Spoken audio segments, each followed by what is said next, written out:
ایک آدمی محمود غزنوی کے پاس نا اپنا کیس لے کے آیا، مدعی بن کے آیا. اس نے کہا بادشاہ میرا کیس بڑا نرالا ہے. بادشاہ سلامت نے کہا وہ کس طرح؟ کہنے لگا یہ میرے پاس ایک تھیلی ہے، میں نہ سفر پہ جانے لگا تو یہ تھیلی پوری ہیروں کی بھری ہوئی تھی. فلاں علاقے کے جو قاضی صاحب ہے نا، میں جاتی دفعہ میں کہیں سفر پہ جا رہا تھا تو میں ان کے پاس چھوڑ گیا کہ رستہ لمبا ہے، کہیں کوئی مجھ سے چھین نہ لے، ہیروں کی بھری ہوئی. کچھ دنوں کے بعد میں واپس آیا ہوں، قاضی صاحب نے مجھے تھیلی واپس کی ہے تو اس میں ہیروں کی بجائے کھوٹے سکے نکلے. اب میں نے قاضی صاحب سے کہا ہے تو قاضی صاحب تو میرے گریبان تک آتے ہیں، وہ کہتے ہیں بتا کہیں سے پھٹی ہے، کھلی ہے؟ وہ جس طرح ٹانکے لگا کے تو نے سی تھی اسی طرح لگے ہوئے ہیں کہ نہیں؟ تو حضور لگے بھی بالکل اسی طرح ہے، نہ پھٹی ہے نہ کھلی ہے. اب میں لٹ گیا ہوں، میری کل عمر کی کمائی ضائع ہو گئی، کھوٹے سکے کہاں اور ہیرے کہاں؟ تو مہربانی کریں. اور آپ کی بارگاہ میں اللہ رسول کے نام پر حلف دیتا ہوں کہ میں ہوں بالکل سچا. محمود غزنوی کہنے لگے تو جا، تھیلی چھوڑ جا، اور جب میں تجھے بلاؤں گا پھر دوبارہ آنا. وہ شخص چلا گیا. محمود غزنوی اٹھے، دربار برخاست کیا، لوگوں سے کہنے لگے چلے جاؤ، میں 3 دن کے لیے سیر کرنے جا رہا ہوں، 3 دن کے بعد لوٹوں گا. اکیلے جب رہ گئے نا محمود دربار میں تو محبوب نے چھری منگائی. وہ جس تخت پہ بیٹھتے تھے وہاں گدا بچھا ہوا تھا، یہ گدا پڑا ہے نا، وہ گدا بچھا ہوا تھا. محمود نے چھری کے ساتھ اس کو پھاڑ ڈالا اور چھری جیب میں رکھی نکل گئے. کہنے لگے میرے بعد کوئی میرے دربار والے احاطے میں داخل نہ ہو. محمود چلے گئے. اب وہ صفائی کرنے والا جب آیا نا، اس نے آ کے دیکھا تو گدا تو پھٹا ہوا ہے. اس نے شور ڈال دیا، پہرے دار بھی آ گئے، فلاں صاحب بھی آ گئے، فلاں صاحب. اس نے کہا وہ خدا کے بندو، اس کا گدا پھٹ گیا ہے، وہ تو مار ڈالے گا. اس نے کہا تھا سوائے صفائی اور نگرانی والے کے دوسرا آئے کوئی نہ، اور یہاں آیا بھی کوئی نہیں. پہلے دن ہی پھٹا ہوا ہے تو لٹکا دے گا سب کو، کیا کریں؟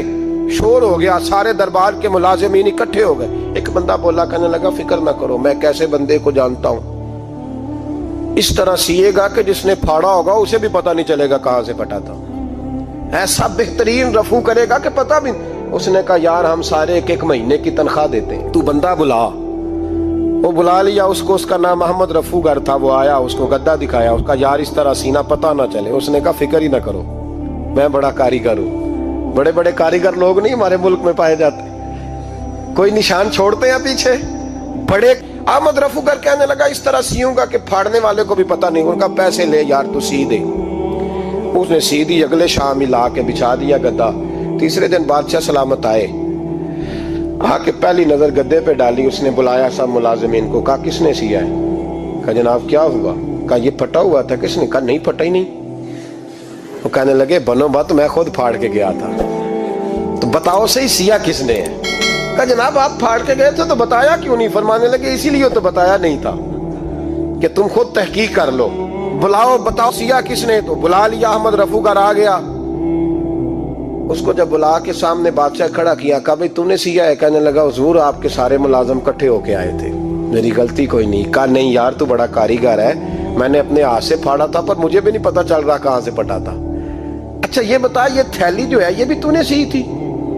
اس نے کہا جی آپ کے خادم کا ہی کارنامہ ہے، وہ فلانے علاقے کے قاضی صاحب آئے تھے، اس میں سے ہیرے نکال کے تو کھوٹے سکے بھرے تھے تو مجھے بھی تھوڑا سا حصہ ملا تھا. محمود نے سارے گواہ بھی اکٹھے کر لیے، ثبوت بھی اکٹھے کر لیے. پھر قاضی کو بلایا، پہلے سارے ثبوت اور گواہ کیس حل کر لیا. پھر ہمارے ہاں یہ حال ہوتا ہے کہ مدعی 2-3 ہفتے کے بعد خود ہی ہاتھ باندھ جاتا ہے، کہنا تسی میری جان چھڈو، مجرم پھڑو پاوے نہ پڑھو. وہ کہتا ہے مجھے معافی دو، میں رہا. ظلم ہے نا، ظلم زیادتی ہے کہ جو بیچارہ اتنے سوال مجرم سے نہیں ہوتے جتنے مدعی سے ہوتے. اب یقین کریں اتنے سوالات ہوتے. سارے ثبوت اکٹھے کر کے قاضی صاحب کو بلایا، تنہائی میں لے جا کے. محمود غزنوی نے کہا قاضی صاحب آپ سے غلطی ہو گئی، غریب آدمی تھا، وہ لٹ گیا ہے، اس نے تو بڑی مشکل سے کچھ ہیرے جمع کیے تھے اور اس کی کل کائنات تھی، تو آپ اس کا مال اسے دے دیں، بات ختم. قاضی صاحب کہنے لگے آپ مجھ پہ الزام لگا رہے ہیں، سوال ہی نہیں پیدا ہوتا. آپ میری داڑھی دیکھیں، آپ میرا اعزاز دیکھیں، دنیا جانتی ہے میں اس. کہا قاضی صاحب انسان بھول ہی جاتا ہے، بندہ بھول جاتا ہے، غلطی ہوگی مال نے. کہا نہیں سب. کہا میں تنہائی میں پوچھ رہا ہوں، میں اس وقت پوچھ رہا ہوں جب دوسرا موجود کوئی نہیں. آج توبہ کر لے، میں کچھ نہیں کہوں گا، تو میری زبان پہ اعتبار کر، تجھے پتہ ہے میں جو کہتا ہوں اس پہ عمل بھی کرتا ہوں، باز آ جا. پر قاضی نے کہا نہیں میری غلطی کوئی نہیں،